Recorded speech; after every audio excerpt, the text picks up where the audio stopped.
Hi everyone, my name is Elena and you are welcome to my channel elenazimorodok. I'm a university professor and during many years of my life I studied different religious systems of the world, and today I would like to share this knowledge with you. So don't forget to subscribe the channel and let's go! Today during our meeting we will speak about very interesting topic about prehistoric, about pristine forms of religions, such as Totemism, Fetishism, Animism and Ancestor Worship, and of course about magic and Shamanism. So if we speak about Totemism, I think that all of you have heard this word before. You should understand the sense. What does it mean?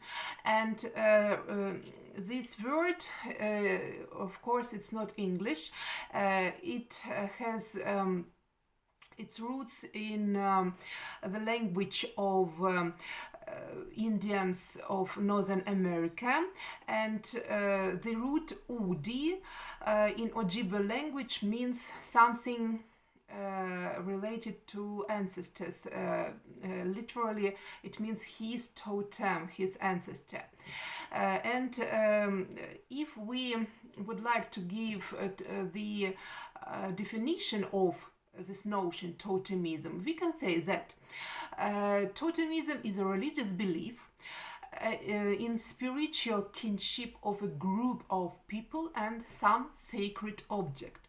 And here we should understand that it could be great variety of such objects. It can be not only animal, it also can be a plant, a natural phenomenon such as rain or wind or sun, and so on and so forth. And people, some clans, some tribe believe in their kinship, mystical kinship with this object. And totemism is closely connected with other very important notion in religious studies, the notion of taboo. I think that this word also we can meet in different contexts in everyday life, but it is really sacred word connected with system of belief, pristine belief, and the meaning of taboo is that is a religious prohibition connected with totem. For example, it can be prohibition not to kill totemic animal, not to eat its meat, different things, not to come closely to some tree because people believe that it has sacred power. And sometimes during rituals, eating of meat of a totemic animal, if we speak about animal, it can be a special ritual that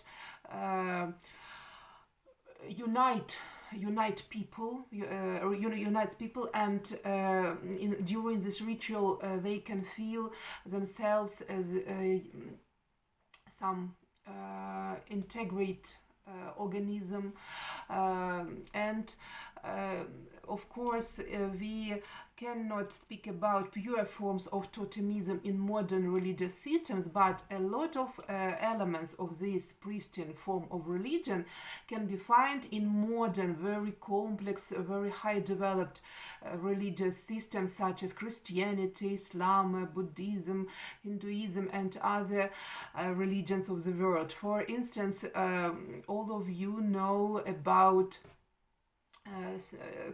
Christian Sacrament of Holy Communion. In some sense, this, if we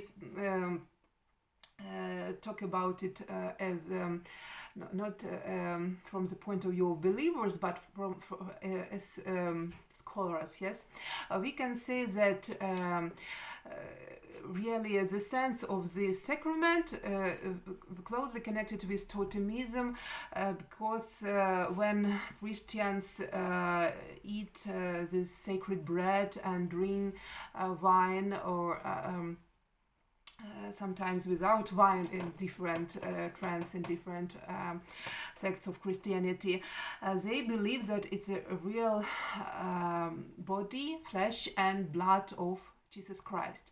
So we understand these common ideas with those pristine times. And scholars divide group and individual totemism. These two forms share some basic characteristics, but they occur with different emphasis and in different specific forms. For instance, people generally view the totem as a relative protector, progenerator, helper, ascribe to it superhuman power, abilities, supernatural abilities, and offer it a combination of respect, veneration, awe, and fear. Of course, fear.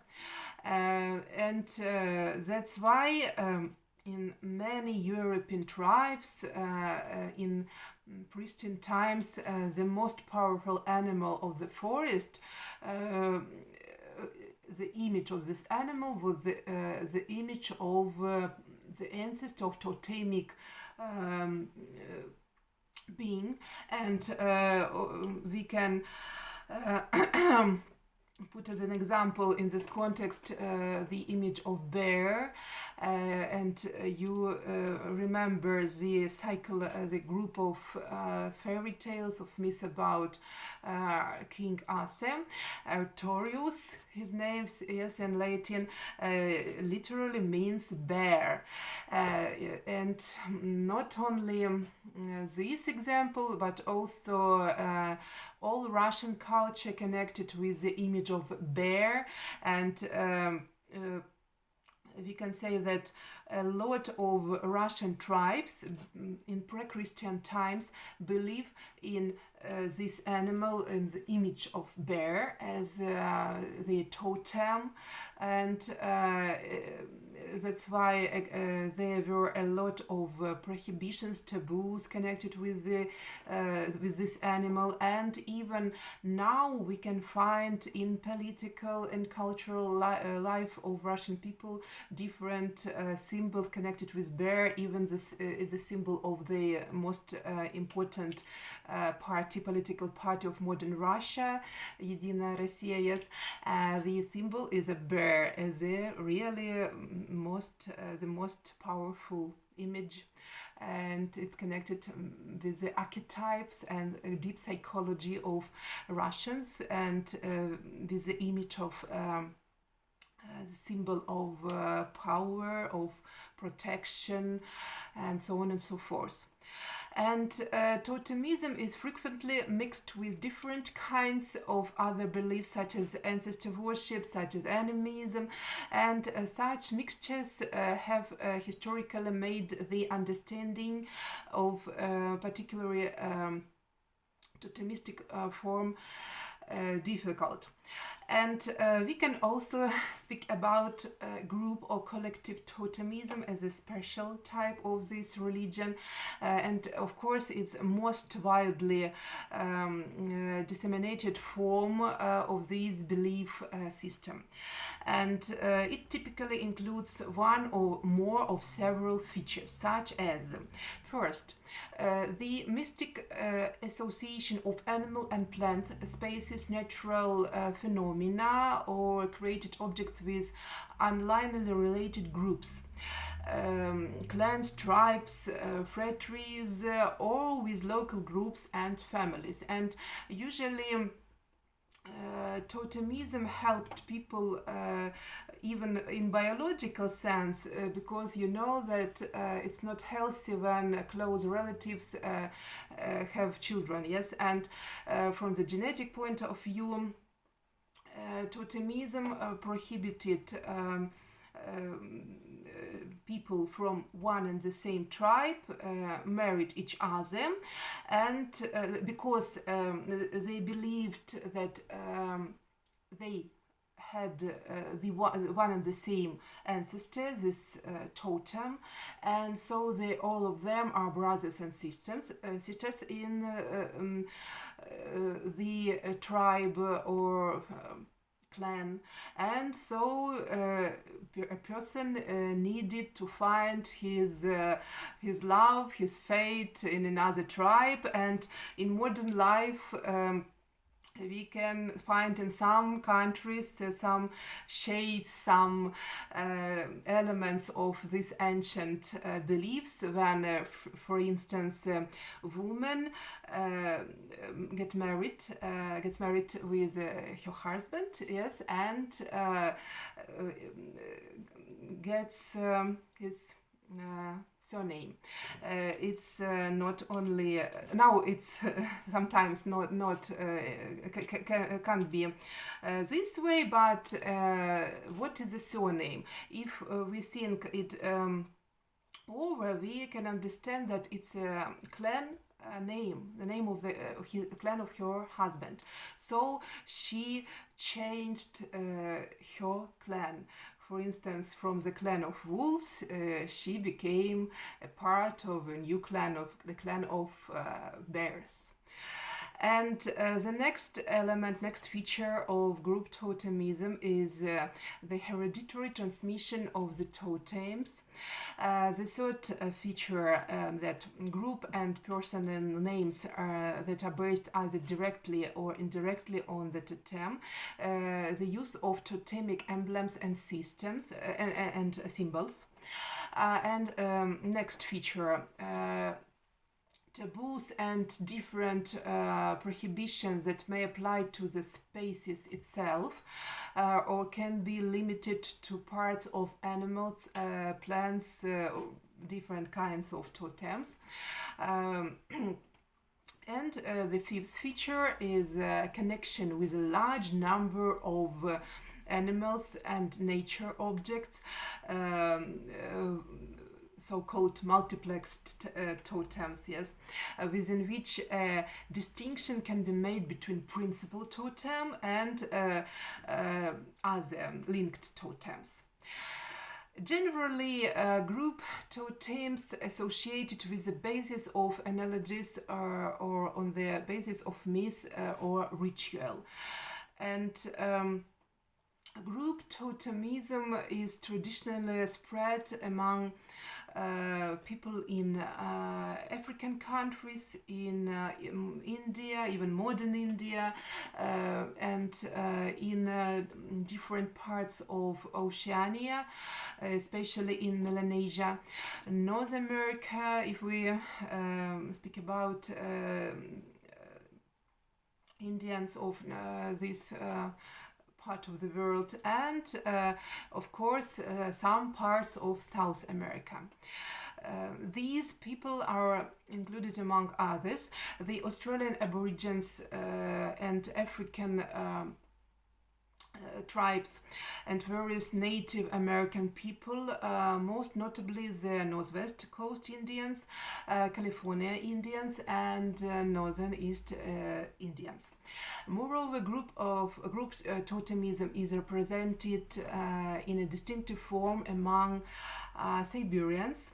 And first of all, it's connected with hunters and fishermen who also breed reindeers.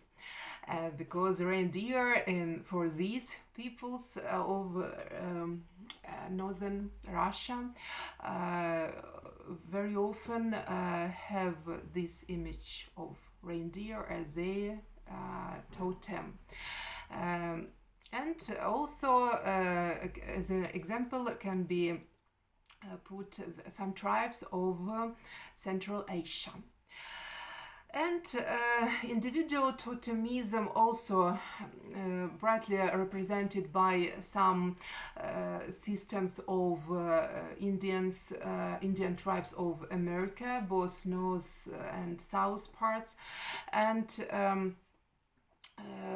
For instance, there is such a notion as Nagualism. Nagualism, it's Spanish word which is rooted back to Aztec word Nahuali, something hidden or veiled. This term means which a kind of simultaneous existence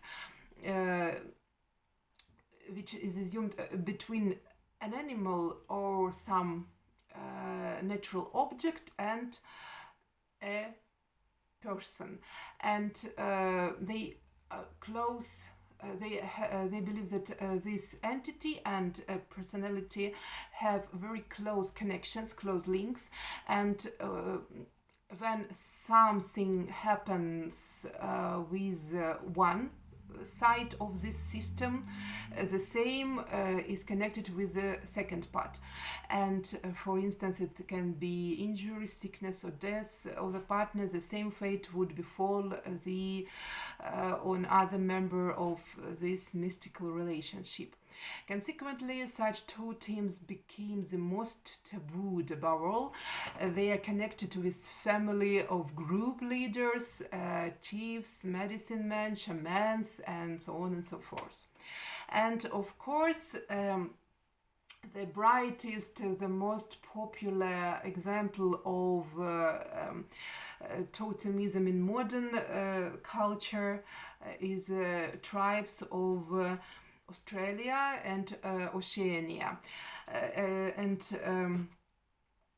you can read more information in perfect investigations of Mircea Eliade, which are devoted to the topic of Australian religions, traditional Australian beliefs, and really in nowadays a lot of native Australian tribes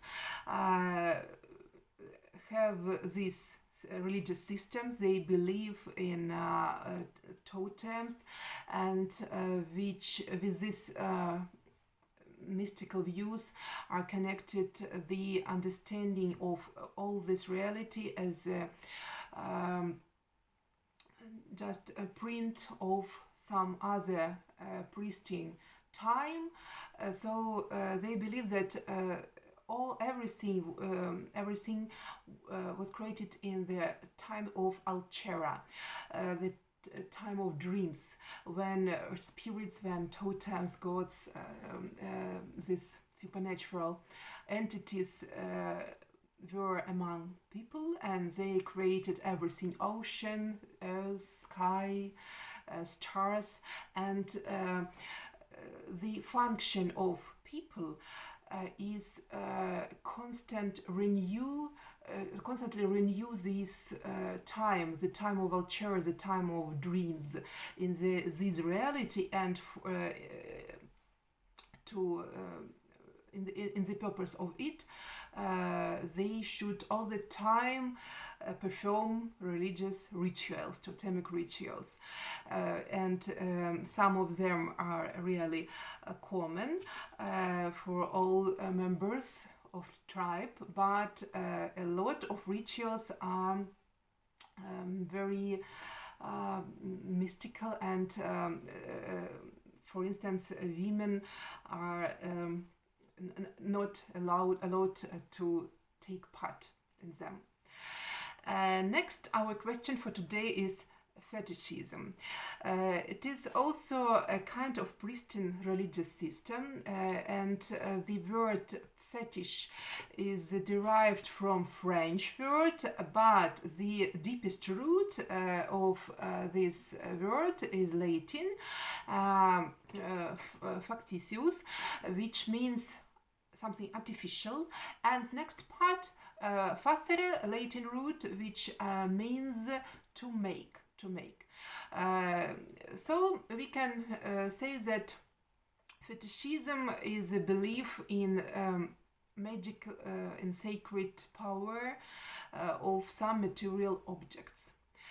And the concept of fetishism has been coined by was coined by Charles de Brosses in 1757, while comparing West African religion to the magical aspects of ancient Egyptian religion.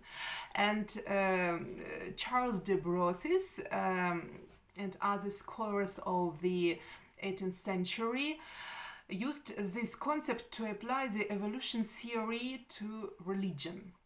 The evolution theory, which originated in biology. You remember Charles Darwin and his theory of evolution. And the Brosses theory of the evolution of religion connected with the proposition that Fetishism is the earliest, the most primitive, the first stage of religion in general. In the 19th century, Tyler and McLennan held that the concept of fetishism allowed historians of religion to shift attention from the relationship between people and God to relationship between people and material objects. I think that a lot of students before epoch of exams, yes, have also some elements of fetishism when you have your, for instance, magic pen or pencil, which helps you to achieve perfect results, yes, to pass your exam perfectly.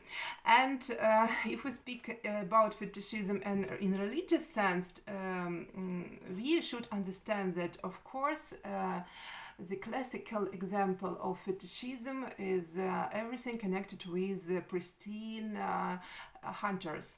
And scholars say that first of all, in this context, we should speak about hunters of West Africa, because in this part of the world, even now we can find the most bright and great variety of examples of this kind of religious belief. When hunters try to speak to some weapon before hunting, sometimes as a living creature, really treat this weapon as a living creature, try to form some good relations with the help of fear or with the help of some presence. For example, you can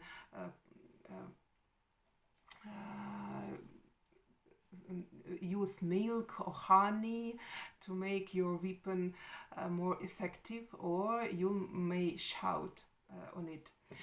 Different methods, really, but the idea that you believe that this object, this material object, has some magic power.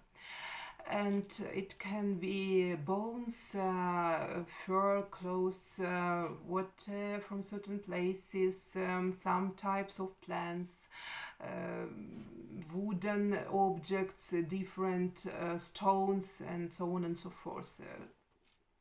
Really, elements of fetishism can be found in practically all parts of the world and in all religious systems, because in every religion we can find some elements of belief in some sacred objects and the sacred magic power.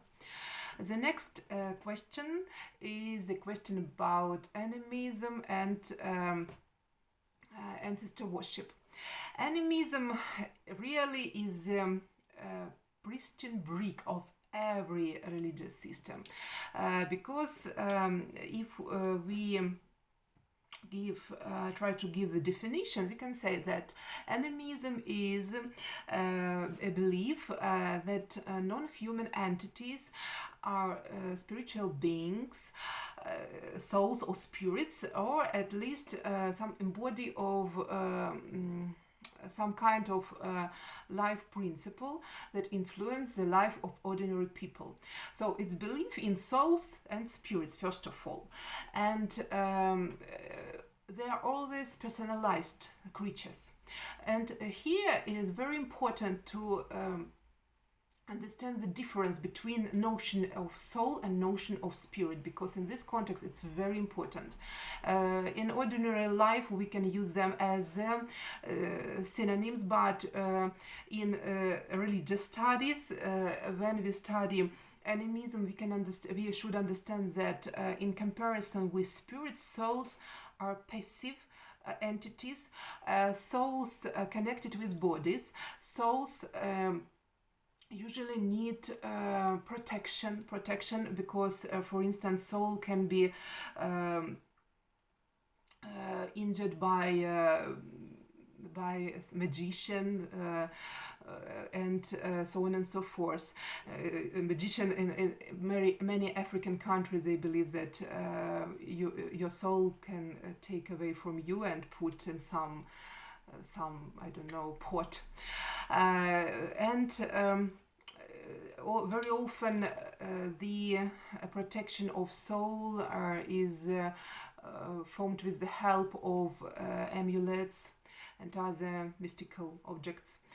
Unlike a soul, spirit in different religious systems is understood as active and even sometimes aggressive entity which are separate from body. And spirits can be good and can be evil. And shamans, so people which have some function connected with mysticism in tribe, they always have some methods how to communicate with the spirits. No matter they good or evil, you should understand that they are part of your existence and try to build some relationships with them. Originally, a soul is viewed as similar to persons, and only in later non-animistic religions, in the course of a long development, they lost their material characteristics and become to a high degree spiritualized. Yes, animism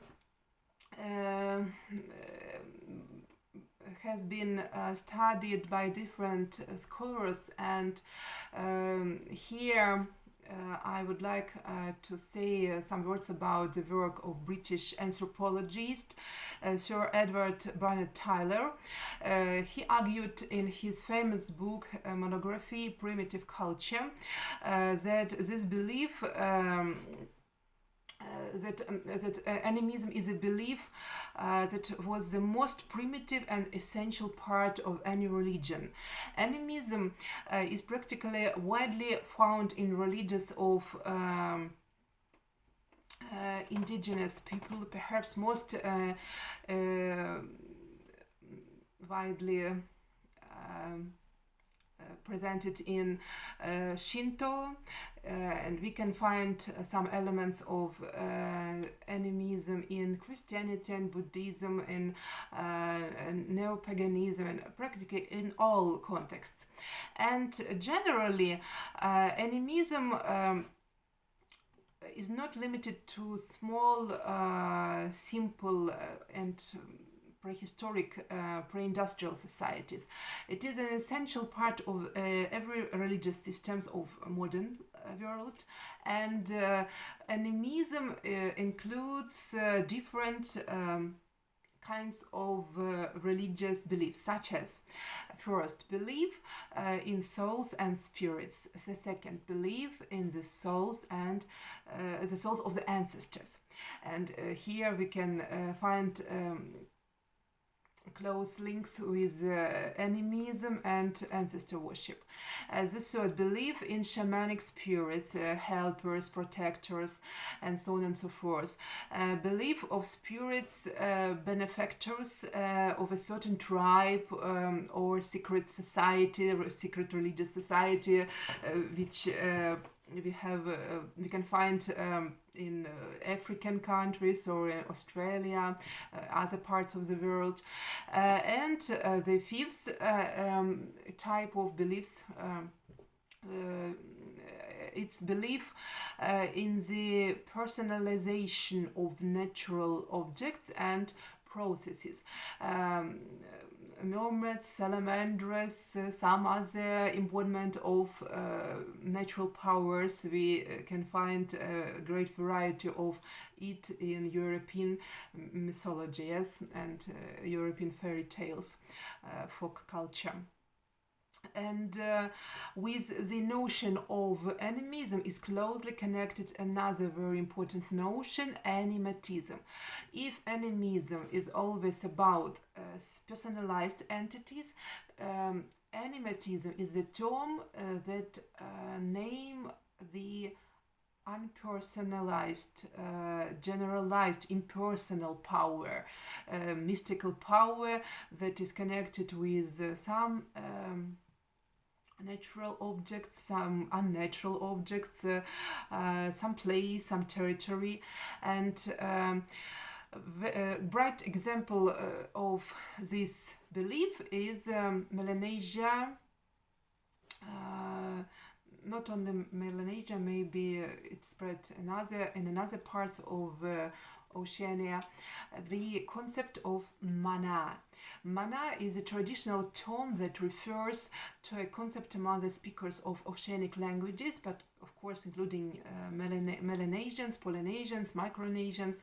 It is some impersonal force or quality that resides in people, animals, or inanimate objects, and that instills in the appreciative observers a sense of respect, wonder, and fear. And it has commonly interpreted as the stuff of which magic is formed. In many tribes of Polynesia, mana is an essential element of the figure of tribe leader, and the belief in this force is so strong that ordinary person, ordinary member of tribe, when he or she by chance came into the shadow of the leader, can just fall down and die, because he or she feels this strength, this power. It's like a shock from electricity.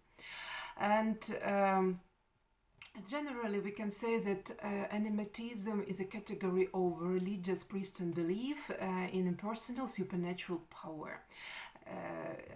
In comparison, you understand the difference, that it's impersonal power, and if we speak about animism, we always speak about some personalized entities, souls or spirits. And another very interesting type of religious beliefs is ancestor worship. Also, it's a type of religion which appeared in Pristine prehistorical times when people lived in caves. And nowadays, ancestor worship is widely spread all over the world, and it is closely connected with traditional Chinese culture, with African cultures, for instance, Madagascar and other. And ancestor worship or ancestor veneration is a religious practice, religious belief that based on the belief that deceased family members have a continued existence and take an interest in the affairs of the world, of people, of living people, and possess the ability to influence the fortune, the fate of living people. And the goal of ancestor worship is to ensure the ancestors' continued well-being and positive disposition towards the living, and sometimes to ask for special favors or some assistance. The social or non-religious function of ancestor worship is to cultivate kinship values, family values among people, family loyalty, and continuity of the family lineage. And of course, we can find a great deal of the elements of ancestor worship in traditional Chinese culture. I think that you remember even the cartoon about Mulan, yes, and in this cartoon, even there reflected this belief of Chinese people in ancestors, when in every near every house, Chinese house, were places connected with ancestors, where people could came and applied to the ancestor with some asks for help or for something. And in modern Madagascar, also the belief in force and power of ancestors also is very widespread, and that is why all Madagascars have a very interesting ritual. Every 5 years in every family they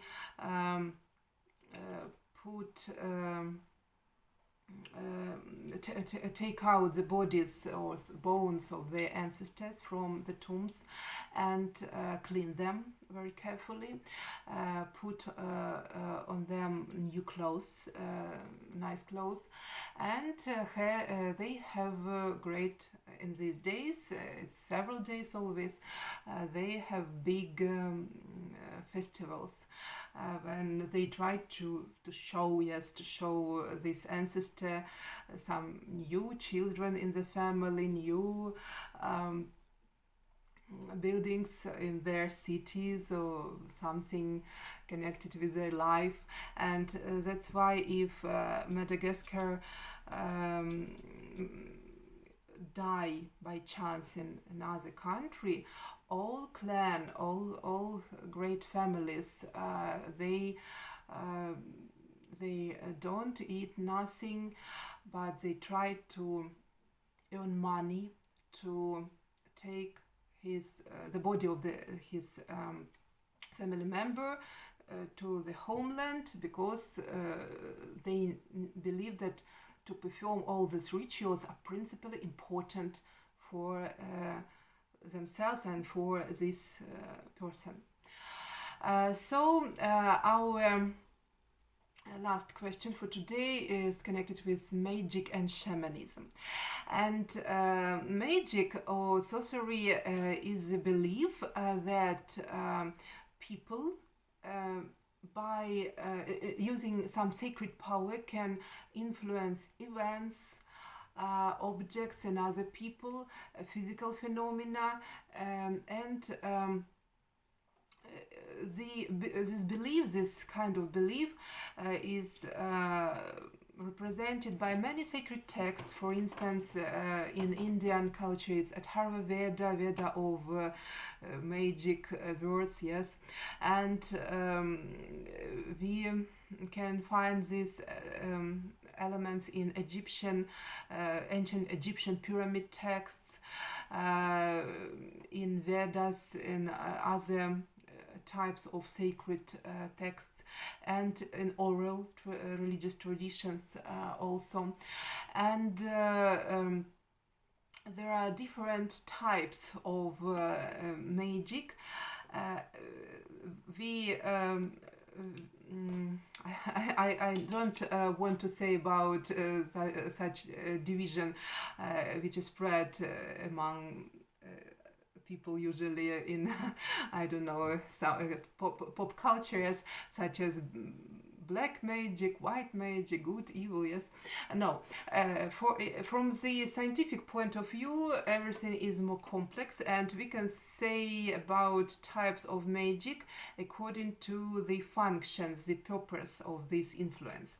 And from this point of view, we can speak about sex magic, which aims to make somebody fall in love or forget someone. Harmful magic, the purpose here is to do harm to your enemy in a sacred way. It's harmful magic also includes military magic, which aims to do harm demonstratively, because in private life, when people performed some rituals connected with harmful magic, they try to hide their actions, yes, and try to get a result secretly. But when it's connected with military magic, it is always everything is made demonstratively. And sometimes when tribes had war, they had in front of the other people shamans who shouted very loudly some words, and another army could just run away without any other actions.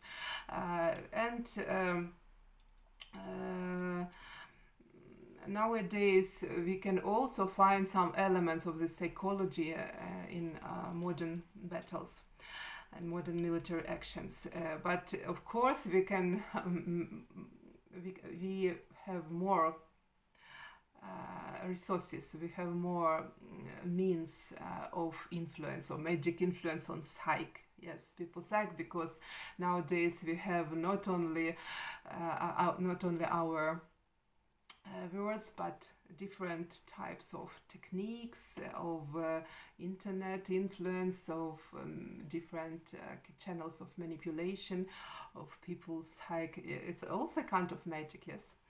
And also we can say about economic magic, also it includes agrarian magic. The aim, of course, here is to get good harvest. It's always connected with fertility.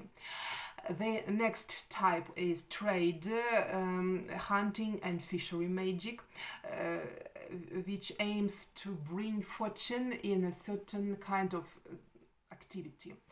Next is folk medicine or medical magic. Of course, this type of magic aims to make a person healthy or to prevent different kind of diseases, of illnesses. And of course, a great variety of these types of magic we can find everywhere, but we have two the most popular in all cultures. First of all is a sex magic, and the second harmful magic, because love and hate are two feelings maybe the most strong in human psychology, in human nature. And in the context of our today's meeting, we also should say several words about shamanism.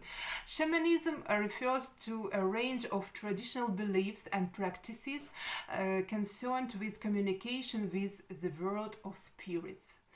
There are many variations in shamanism throughout the world, though there are some beliefs that are shared by all forms of shamanism.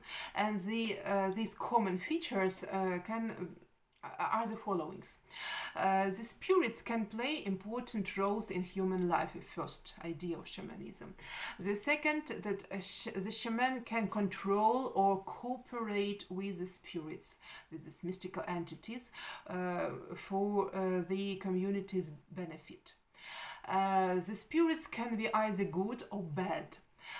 Shamans engage various processes and techniques to incite trance, such as singing, dancing, taking some medicine, some drinks, meditating, drumming, and so on and so forth. Animals play an important role, acting as omens and message bearers, as well as representations of animal spirit guides. And that's why in many cases we can find, for instance, not living animal but drum, which is made from the skin of some animal, and it is symbol of this transmitter, which shaman uses to get to another world, the world of spirits, upside or aside or upper or down world. And animals, not animals, the shaman spirit leaves the body and turns into the supernatural world during certain tasks, but sometimes during shamanic practices spirits may come into the body of shaman and speak through it. So two methods are possible. The shamans can treat illnesses or sickness, and it's a very important function in Pristine societies, of course. And shamans are always the mixture of gurus, healers, magicians. Sometimes the figure of shaman and the tribe leader overlapped, and it was one and the same person. So now some elements of shamanism can be found in Siberia, in Northern Asia, in some parts of American continent, and generally shaman is intermediary between the natural and spiritual world, who travels between worlds in a state of trance. And the state of trance is a very interesting state, and it not a question that we can say that it's completely investigated, completely discussed, because not in far away time, in the center of the 20th century, a lot of scholars, most of scholars believed that shamans were people with mental illnesses. But after many researchers, scientific researchers, psychological researchers of these practices, it was concluded that shamans in most of cases are completely normal people that have normal psyche in ordinary life, behave completely normally like other people, but in some moments they can put themselves in spatial state of mind, this trance state, and communicate with some supernatural powers, with spirits who come to the body of shaman, or as I said, shaman's soul can travel throughout the worlds, supernatural worlds. So that's all for today. I wish you good luck, and see you next time. The next time we shall speak about national religious systems. So goodbye, and don't forget to subscribe and support the channel.